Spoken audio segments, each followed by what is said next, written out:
नमस्कार बच्चों, आज क्लास 10 एनसीईआरटी मैथ के सेशन में आपका स्वागत है। आज हम इस सेशन में द्विघात समीकरण के प्रश्नावली 4.4 का इंट्रोडक्शन करने वाले हैं। इंट्रोडक्शन क्लास में सबसे पहले हम ये जानेंगे कि द्विघात समीकरण के मूलों का प्रकृति का मतलब क्या होता है। प्रश्नावली 4.4 में आपसे यह पूछा जाएगा कि मूलों की प्रकृति क्या है, द्विघात समीकरण दिया रहेगा। फिर आपसे पूछा जाएगा मूलों की प्रकृति क्या है, यदि इसका अस्तित्व है तो फिर आप मूल ज्ञात करें। इन सभी चीजों को आज हम पढ़ने वाले हैं। सबसे पहले हम द्विघात समीकरण का मानक रूप लेते हैं। तो द्विघात समीकरण का मानक रूप हमारा होता है ax² plus bx plus c बराबर 0। इस समीकरण में हम पहले विवेचक निकालेंगे। विवेचक का मतलब कि b² माइनस 4ac का जो मान आता है उसको हम लोग विवेचक या विविधकर या इंग्लिश में डिस्क्रिमिनेंट कहते हैं और उसे d से सूचित करते हैं। तो सबसे पहले हम विवेचक अर्थात d का मान निकालेंगे। d का मान होता है b² माइनस 4ac। इसको हम कहते हैं विवेचक। इसको हम कहते हैं विवेचक या विविधकर या डिस्क्रिमिनेंट। चूंकि ax² plus bx plus c बराबर 0 के दो मूल होंगे, अर्थात x का दो मान हमने निकाला था। वो दो मान जो होता है आपका x बराबर -b प्लस √d बटा 2a comma -b minus √d बटा 2a। अब यहां पर हम b² माइनस 4ac सूत्र के द्वारा d का मान निकालेंगे और इस x का जो दो मान आया हुआ है जिसे हम द्विघात समीकरण का मूल कहते हैं तो d के जगह पर रखेंगे। तो इस स्थिति में यहाँ पर तीन स्थितियां, तीन केसेस उत्पन्न होता है। केस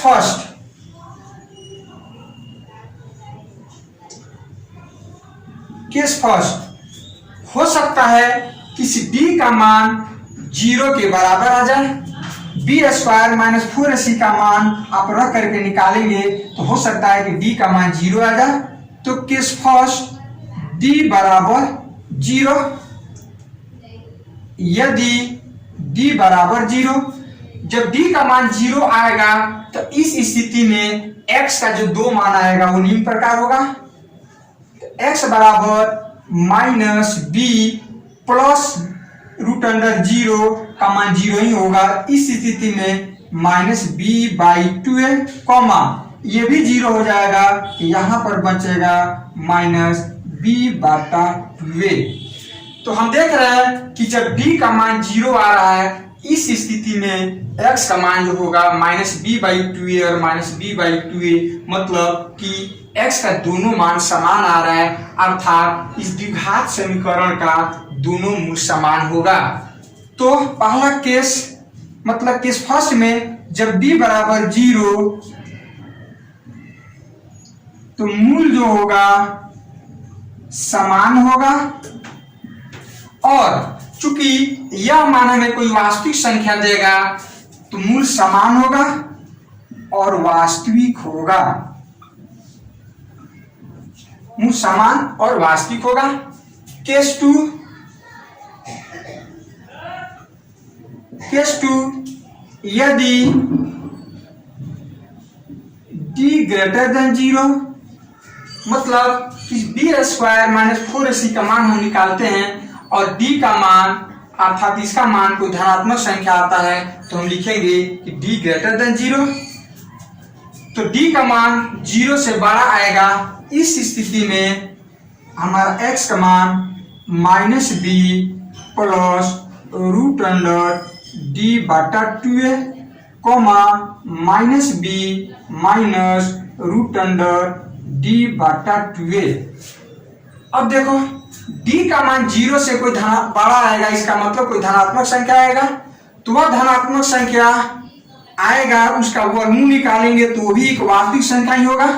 तो d का मान 0 से बड़ा आएगा, इस स्थिति में आप मान लो कि रूट d का मान k है, k कोई भी वास्तविक संख्या हो सकता है, तो रूट d और रूट d के जगह पर हम k बैठाते हैं।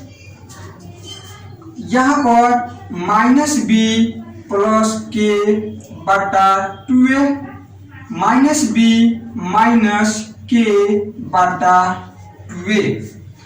इस तरह से x का जो दो मान आएगा वो होगा माइनस बी प्लस के बटा 2a minus B minus K बटा 2a, जहाँ k कोई वास्तविक संख्या है, k की d कोई धनात्मक संख्या 2 4 5 10 2 बटा कुछ भी हो सकता है, और इसका वर्गमूल निकालेंगे तो कोई धनात्मक संख्या ही आएगा, चाहे वो भिन्नात्मक हो या कोई पूर्णांक संख्या हो। तो इस स्थिति में रूट डी की जगह पर हमने मान लिया k, तो रूट डी और डी हटाओगे, इसके जगह पर आप k और k बैठा दो, इस तरह से x का ये दो मान आ गया और दोनों अलग अलग है। लेकिन इसको हल करेंगे तो निश्चित तौर पर इसका कोई मान आएगा जो वास्तविक संख्या होगा। इस तरह से हम देख रहे हैं कि d का मान जब हम 0 लेंगे तो x का ये दोनों मान अलग अलग आ रहा है, अर्थात इस द्विघात समीकरण का मूल जो होगा वो असमान होगा और वास्तविक होगा। तो यहाँ पर हम लिख सकते हैं कि जब b ग्रेटर देन 0 तो मूल जो होगा वो असमान होगा तथा वास्तविक होगा। वास्तविक मीन्स कोई न कोई एक संख्या होगा, चाहे परिमेय हो या अपरिमेय हो।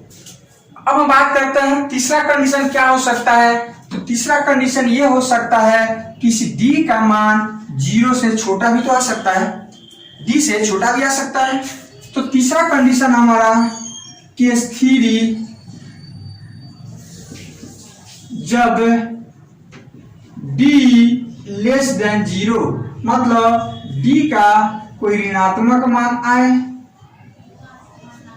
तो d का मान जब ऋणात्मक आएगा तो ये हमारा रूट d जो होगा, मान लो d का मान कोई ऋणात्मक आता है, हम मान लेते हैं माना d बराबर माइनस के। अब जहां जहां d है वहां पर आप माइनस के बैठाओ, तो x का मान यहां पर minus B plus root under minus K बटा 2a, फिर यहाँ पर minus B minus root under minus K बटा 2a। आप जानते हैं कि ऋणात्मक संख्या का वर्गमूल जो होता है काल्पनिक संख्या होता है, इसका मतलब कि x का ये दोनों मान जो होगा वो काल्पनिक होगा। तो यहाँ पर हम लिख सकते हैं केस 3 में जब d का मान ऋणात्मक हो, लेस देन 0 हो, इस स्थिति में मूल जो होगा मतलब x का जो मान होगा काल्पनिक होगा, और जब काल्पनिक को हम लोग अवास्तविक भी करते हैं,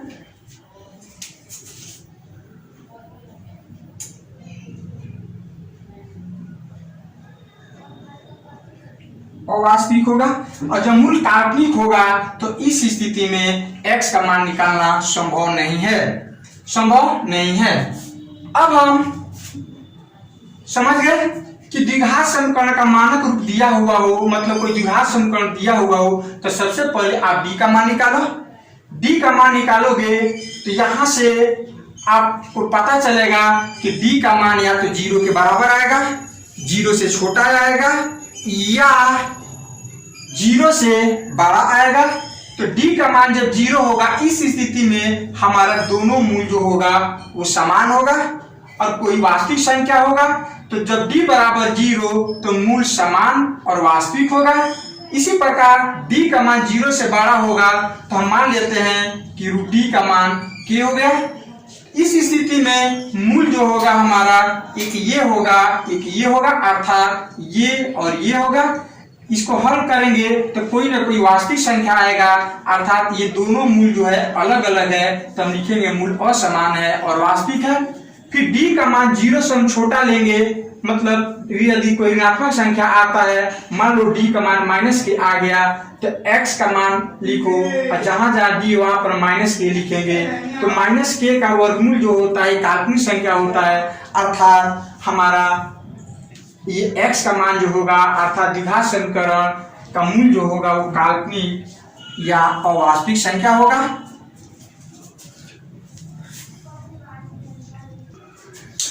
इस तरह से हमें प्रश्न में जब मूलों की प्रकृति पूछा जाए, इसका मतलब कि आप d का मान निकालेंगे, मतलब आपसे ये पूछ रहा है वो कि मूल जो होगा वास्तविक होगा काल्पनिक होगा, या वास्तविक होगा समान होगा कि असमान होगा। इन सभी चीजों के बारे में वो आपसे जानना चाह रहा है। तो मूलों की प्रकृति का मतलब हमें ये निकालना है कि मूल वास्तविक होगा और समान होगा, या मूल वास्तविक होगा और असमान होगा, या मूल वास्तविक होगा या मूल काल्पनिक होगा। इसके लिए हम एक सारांश मतलब समरी लेकर के चलते हैं। d का मान निकालेंगे। मान लो d का मान 0 के बराबर आ गया, तो इस स्थिति में मूलों की प्रकृति जो होगा वो वास्तविक और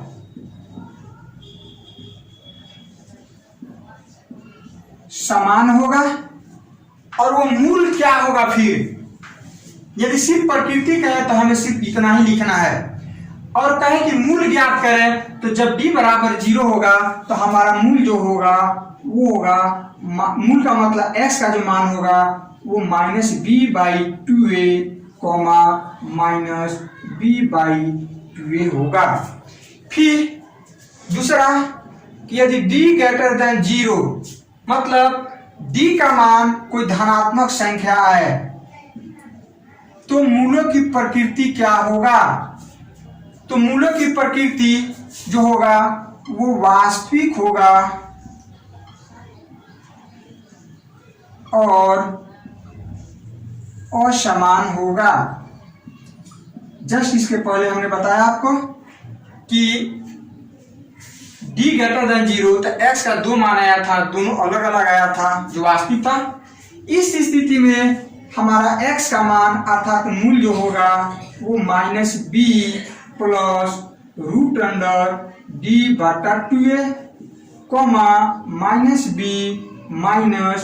-b-√b/2a, मतलब ये x का एक ये मान होगा और एक ये मान होगा। तीसरा, जब d लेस देन 0 अर्थात d का मान जब ऋणात्मक आए, ऋणात्मक कोई संख्या है, इस स्थिति में मूल जो होगा काल्पनिक होगा।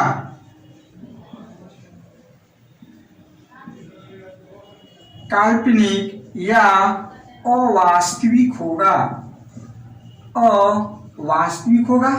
और इस स्थिति में कोई मूल नहीं होगा, मतलब मूल का अस्तित्व नहीं होगा।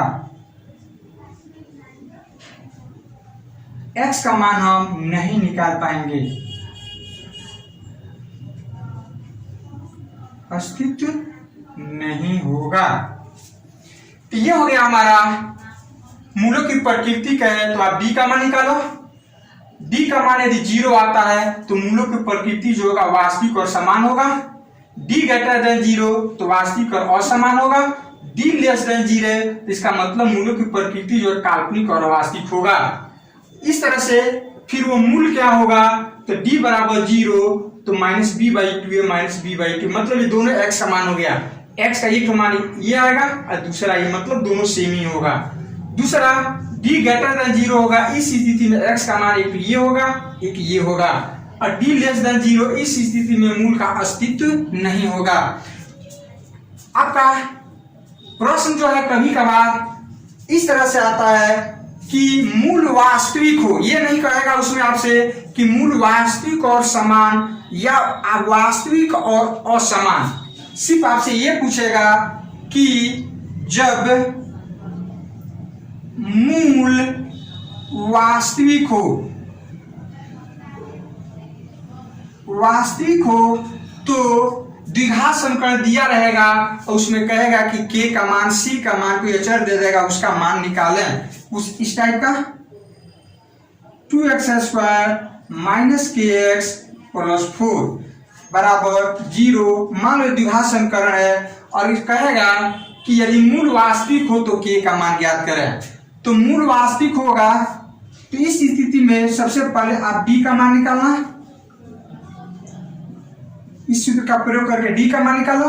चूंकि मूल वास्तविक है तो वास्तविक है, ये नहीं कह रहा है कि वास्तविक दोनों स्थिति में है, d बराबर 0 तो भी मूल वास्तविक है और d ग्रेटर देन 0 तो भी मूल वास्तविक है। तो यहाँ पर यदि समान कहता तो ये कंडीशन लेकर चलते, असमान कहता तो ये कंडीशन, लेकिन हमारा सिर्फ इसमें वास्तविक कह रहा है। तो इस स्थिति में आप लिखेंगे वास्तविक मूल की स्थिति में, वास्तविक मूल की स्थिति में, वास्तविक मूल की स्थिति में d greater than equal to 0, इस कंडीशन को लेकर के आप आगे बढ़ोगे। कब? जब मूल वास्तविक है तब इस सेंस का, इस सूत्र का यूज करके आप आगे बढ़ेंगे। ओके, तो इस तरह से हमारा मूल का अस्तित्व मतलब मूलों की प्रकृति का इंट्रोडक्शन क्लास समाप्त करें। यदि वीडियो अच्छा लगा तो थोड़ा सा लाइक और सब्सक्राइब भी कर देना और दूसरे को शेयर भी करना। हाँ, कमेंट जरूर करना, ताकि कमेंट मतलब कि आप और कुछ चाहते हो, कहीं आपको प्रॉब्लम हो, कहीं दिक्कत हो तो फिर हम उसमें सुधार कर सकें, या आप कुछ और चाहते हो एक्स्ट्रा तो फिर हम उसका वीडियो अपलोड कर सकें। धन्यवाद, थैंक यू वेरी मच।